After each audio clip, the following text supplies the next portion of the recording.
Howdy all, this is Shane. We're looking at a 52 Telecaster with vintage style tuners. Let's just get a zoom in of that. Now, unlike conventional tuners, you don't put the string through the peg. It actually goes down into a hole and then you wrap it around and then you tie it up. Now there's a way to do this which I was shown by my friend Dr. Rick, and I've been using that ever since, and I've had very little problems getting this strung. So I'm going to show you how to do that, show you the technique involved, and hopefully it helps a few people who either have G&L guitars which also use these vintage style pegs, or your Telecaster or Strats that also have. Now to do this, you're going to need three things: your guitar, your strings, and a peg winder, or whatever you want to call these things. I don't even know what they're called, but this one's made by Planet Waves, and I buy all of my strings at webstrings.com. I get them for like $2.50 a pack. Now a lot of people will tell you that you're not supposed to take off all the strings at once and then put a whole new set on.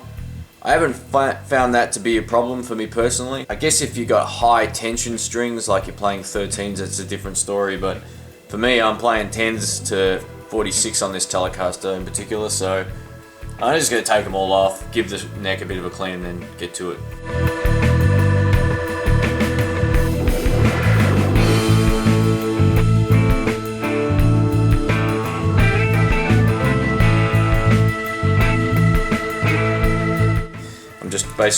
I grabbed all of the strings and I'm attempting to chop through them in one big hit, but it didn't work. So it's going to take two. Now I got this little string Duvalaki thing from Guitar Center in San Francisco, and you can get all kinds of different ones. There's like, I got a couple of the $1 and $2 ones or whatever, and they're great too, but this one's just great because it's also, you can also cut the strings when you use the other side there. So alright, so we've got the strings off.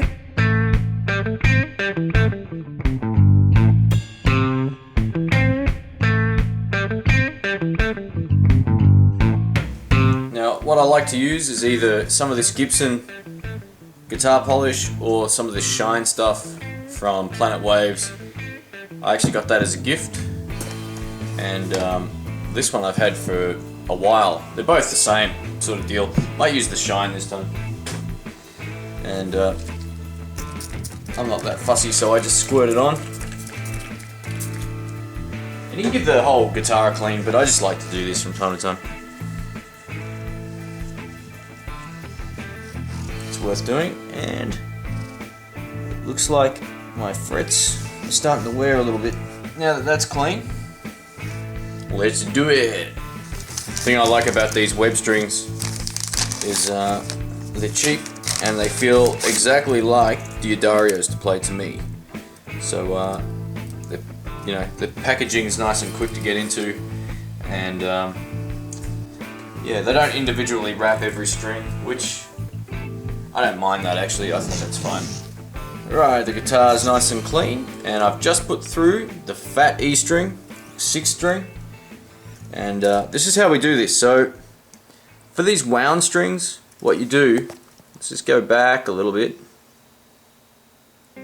You make, or you cut the string between the 2nd and 3rd post, somewhere there. So then you grab your string cutter.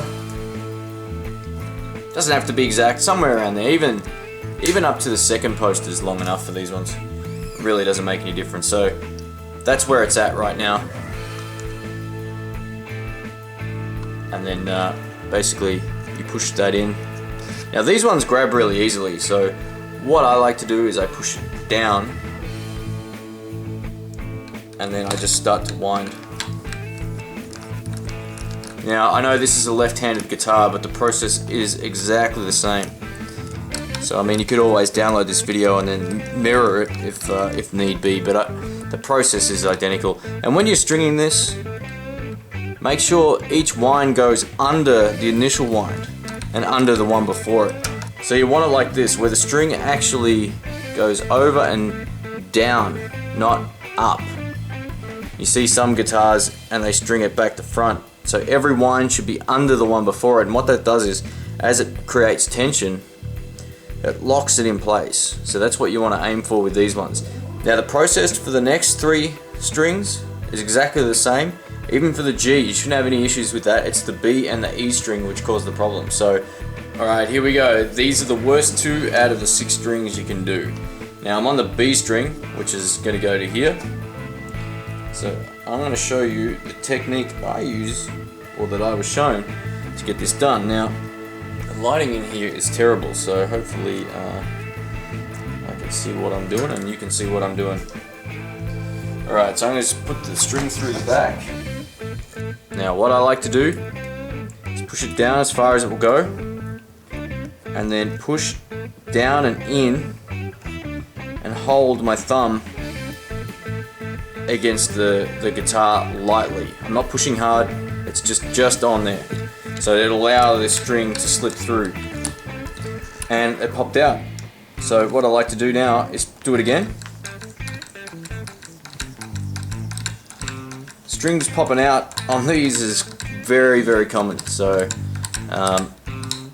don't be concerned if it does it. You can kind of just keep going until it yeah, it's almost over the edge there, and then it pops out when you touch it. So this is the common problem that you have with these guitars.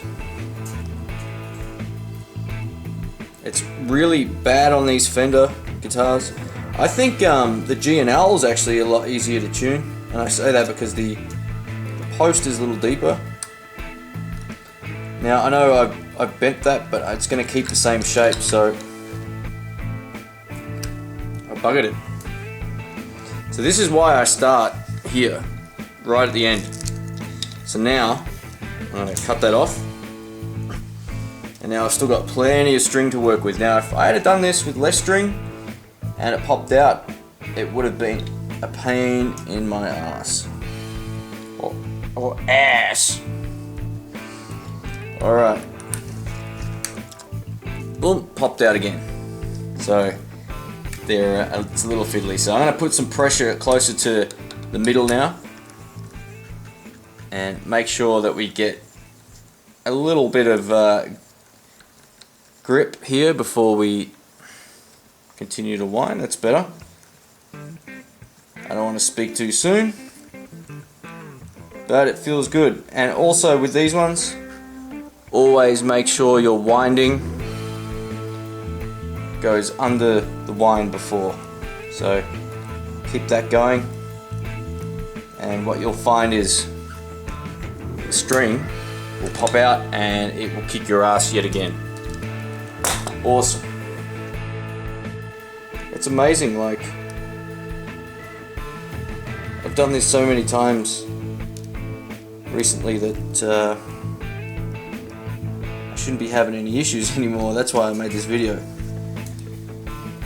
But like I said, you start with all of the string and then you cut off the end, and you've still got plenty left. Now I've only really got 1 or 2 goes left before the string becomes too short. So I'm going to try this again.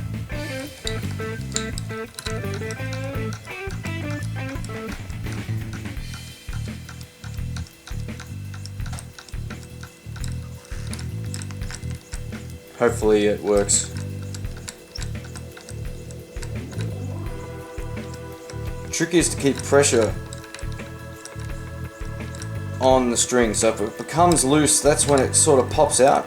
Now I can feel this starting to tighten up, but what I'm still going to do is keep pressure on there, because it can pop out at any stage. Alright, I've got it. So I put that under there, pressure's on.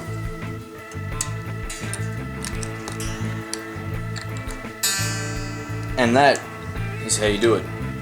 Well, let's try the E string. Now this is the devil of 52 reissued guitars, man. This one is a pain in the ass. Like, when I got this guitar, I actually said to my friend I was going to take out the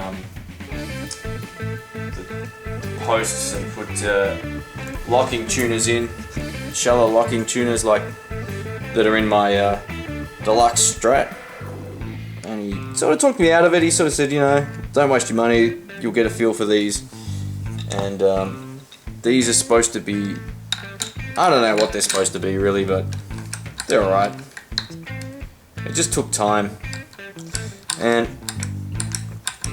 I guess sometimes I'm probably not the most patient when it comes to this sort of stuff anymore. It's popped out already. So you've really got to keep a decent amount of pressure on. Now, like I was saying before, these ones are nasty.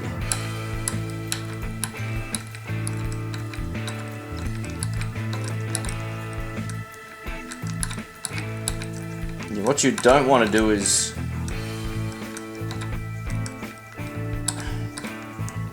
you don't have to push too hard. I'm feeding it the string through my little finger on my left hand, the one with the finger pushing down. So that's kind of pushing the string in the right direction.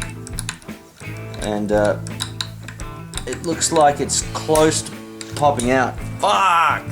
What a pain in the ass.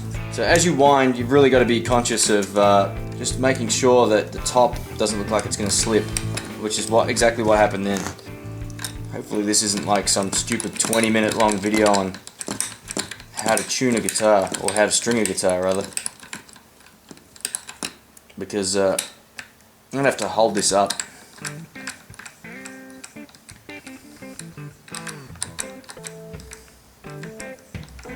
Alright, the top doesn't look like it's slipping anywhere yet. Please don't. This really sucks. I'm all about the reissues. I think reissue guitars arguably better than the originals. Actually, I would say that. But sometimes it would be nice to have just something a little easier to string, you know? But I don't know, they probably wouldn't sell as many if they did that. Keeping the old school thing going on, gotta give Fender credit for that. Alright. Alright, it's done.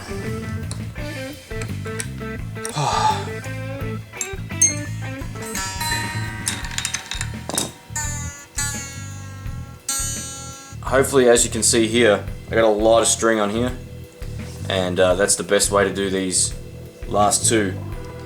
And don't chop it short to start with, otherwise if it falls out, you're gonna have to cut a couple of centimeters or an inch of string off, and it will become a really big pain in the ass. So there you go, that's a guide on how I string these things.